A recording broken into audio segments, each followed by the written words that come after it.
আসসালামু আলাইকুম everyone, welcome জানাচ্ছি নতুন আরও একটি ব্লগে।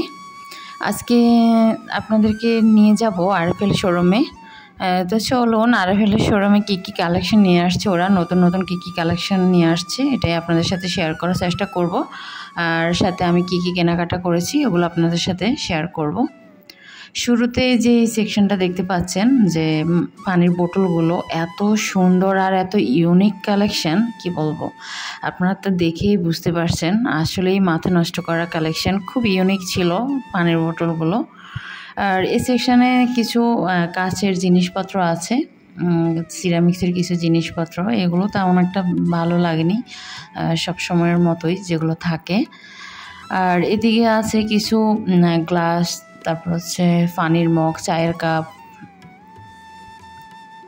এগুলো খুব কালারফুল ছিল, দেখতে অনেক বেশি ইউনিক ছিল। এই যে মগটা দেখতে পাচ্ছেন, এই মগটা আসলে অনেক বেশি কিউট ছিল। এটা হ্যান্ডেল সিস্টেমটা অনেক বেশি কিউট লেগেছে আমার কাছে, অনেক বেশি স্টাইলিশ লেগেছে। এটার মধ্যে কিছু কালারও আছে, কয়েকটা কালারও আছে এখানে। আর এদিকে কিছু মাগের কালেকশন আছে, এগুলো সব সিরামিক্সের কালেকশন। আর এখানে কিছু চায়ের কাপ আছে, এই চায়ের কাপগুলো আসলে দেখতে বেশ সুন্দর। আমি এখান থেকে নিয়েছি একটা, আপনাদের সাথে শেয়ার করব কি কি কিনেছি এখান থেকে, এই শোরুমটা থেকে অবশ্যই আপনাদের সাথে শেয়ার করব।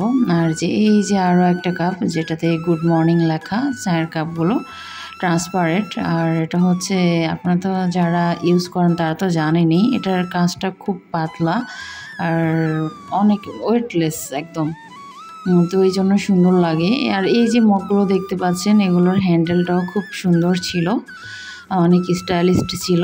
আর এই সেকশানে কিছু কাচের পানির গ্লাস ছিল, এদিকে কিছু অর্গানাইজার ছিল, এয়ারটাইট কিছু বক্স ছিল এদিকে।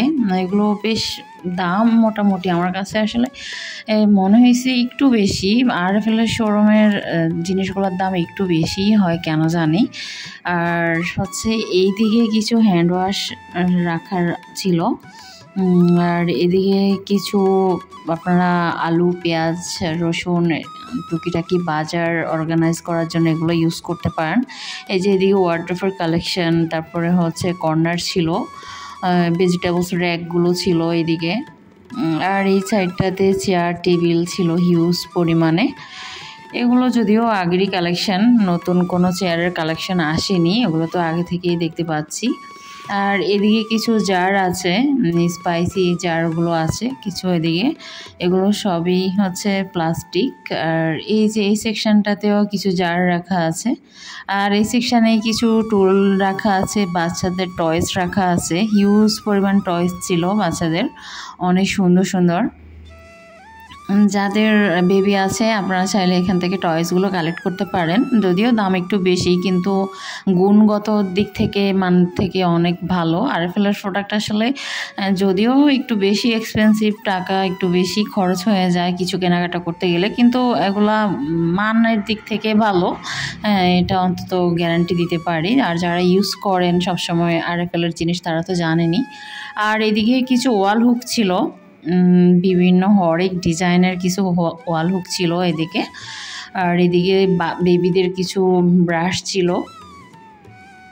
এই যে হিউজ পরিমাণ কালেকশন। আর এই সেকশানে এত সুন্দর, এখানে এসে তো আমার চোখ পুরো আটকে গেছে। এই অর্গানাইজারগুলো এত কিউট আর এত স্টাইলিশ, দেখে নিশ্চয়ই বুঝতে পারছেন আসলে যারা আমরা মেয়ে মানুষ আছি তাদের এই কিচেন আইটেমগুলোর মধ্যে কেন জানি চোখ আটকে যায় আর বেশি ভালো লাগা কাজ করে। এই সেকশনটাতেই মেয়েরা বেশিরভাগ জোর দিয়ে থাকে, আর এই সেকশনটাতেই তাদের আসলে চোখগুলো আটকে যায়, এটা আর কি। আমারও এমনই হয়, আপনাদের কার কার এমন হয় অবশ্যই কমেন্ট করে জানাবেন। আর এই যে এই সেকশানে যে অর্গানাইজারগুলো আছে, জাস্ট কি বলবো, অসাধারণ, এত কিউট কিউট অর্গানাইজার, যেটা আমি আর আরএফএলের সময় আগে কখনোই দেখিনি, এই ফার্স্ট টাইম দেখেছি। এত সুন্দর ইউনিক প্রোডাক্ট ওরা কালেক্ট করেছে। তো উনি বললো এগুলো নাকি সবসময় থাকে না, মাঝে মাঝে ওনারা এই প্রোডাক্টগুলো নিয়ে আসে। এটা কোনো আরএফএলের প্রোডাক্ট না, এটা সম্পূর্ণ বাইরের চায়না প্রোডাক্ট এগুলো। আর এই যে সেকশানে কিছু বিন, বালতি, মোপ আর আরও আদারওয়াইজ অনেক কিছু, এদিকে কিছু সিজার, নাইফ, তারপরে স্টেনার, এগুলোই রাখা আছে। এগুলো আর কি নতুনত্ব কোনো কিছু আসেনি এগুলোর মধ্যে, এগুলো আগের সেকশানে যা ছিল তাই।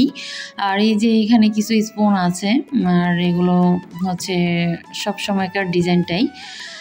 আর এখানেও কোনো নতুনত্ব কিছু দেখিনি আমার কাছে, আর কি মনে হয়েছে যে এখানে নতুনত্ব কিছু দেখিনি এই সেকশানে। আর এই যে সেকশানটা, এই সেকশানটাতে আসার পরে তো একদম চোখ দাদা বড় অবস্থা। এই যে অর্গানাইজারগুলো, এই সাইডের অর্গানাইজারগুলো এত বেশি কিউট ছিল, মনে হচ্ছিল সবগুলো কিনে নিয়ে যাই। যেটাই দেখছি সেটাই ভালো লাগছে, অসম্ভব সুন্দর ছিল অর্গানাইজারগুলো। এগুলো আসলে আপনারা এক একজন এক এক পারপাস ইউজ করতে পারেন। কেউ ড্রেসিং টেবিলও আপনার আর অ্যাক্সেসরিজগুলো সাজাতে পারেন, অথবা কেউ কিচেনে, বেডরুমে, ডাইনিংয়ে। আসলে এগুলো হচ্ছে এমন কিছু অর্গানাইজার যেগুলো আপনারা যেখানে খুশি সেখানে ইউজ করতে পারেন, আপনার মন মতো ইউজ করতে পারেন, এটাই হচ্ছে কথা। কিন্তু প্রাইসটা একটু বেশি, এটার প্রাইস অলমোস্ট প্রায় 350 টাকার মতো ছিল। কিন্তু জিনিসটা দেখতে অনেক বেশি ইউনিক ছিল আমার কাছে মনে হয়েছে। আমি এই প্রোডাক্টগুলো আসলে শোরুমে দেখিনি আগে, এই ফার্স্ট আজকে দেখতে পেয়েছি, তো সেই জন্য আপনাদের সাথেও একটু ভিডিও ক্লিপ শেয়ার করেছি। এই যে অর্গানাইজারটা, এটাও বেশ চমৎকার ছিল। আর কালারগুলো যথেষ্ট স্ট্যান্ডার্ড ছিল, কালার এবং তাদের অর্গানাইজারগুলো, ফিনিশিংগুলো সব মিলিয়ে জাস্ট অসাধারণ ছিল। আসলে আমার কেন জানি মনে হয় কিছু জিনিস যদি সুন্দর হয় বা ভালো হয়, সেটার দাম একটু বেশি হলে মনে হয় না তেমন একটা কষ্ট হয় গায়ে লাগার মতো, তাই না? তো হচ্ছে কে কে আমার এই কথার সাথে একমত অবশ্যই জানাবেন। আর এই যে এই সেকশানে কিছু অর্গানাইজার ছিল, বাস্কেটগুলো, যেটা এত কিউট, ডলের একটা স্টিকার লাগানো ছিল কিছু প্রোডাক্টের মধ্যে। এই সেকশানে নন স্টিকের হাঁড়ি পাতিল এগুলো আর তেমন একটা দেখাইনি আপনাদেরকে, এর বিস্তারিত আর নাই বলি। আর এই সেকশানে এই যে মিল্ক ফ্যান বলেন বা টিপট বলেন, এটা কিন্তু বেশ ভালো লেগেছে, তবে দামটা তুলনামূলকভাবে অনেক বেশি। এটা প্রায় অলমোস্ট 680-70 এমন হবে মেবি। সব প্রোডাক্টের আসলে দাম মনে নেই, এত প্রোডাক্ট এই শোরুমটাতে ছিল, সব কিছুর নাম মনে রাখার মতো অবস্থা নেই। আর এই সেই ভাইরাল ফ্লেটটা যার জন্য শোরুমে ঢোকা, যে অনলাইনে এত বেশি ভাইরাল হয়েছে এই ফ্লেটটা, কী বলবো, যার জন্য আপনাদের সাথে একটু শেয়ার করলাম। এই আরও একটি ভাইরাল ফ্লেট, এটাও আপনাদেরকে দেখিয়ে দিলাম একটুখানি। কথা বলতে বলতে ভিডিওর একেবারে শেষ প্রান্তে। সবাই ভালো থাকবেন, সুস্থ থাকবেন, আল্লাহ হাফেজ।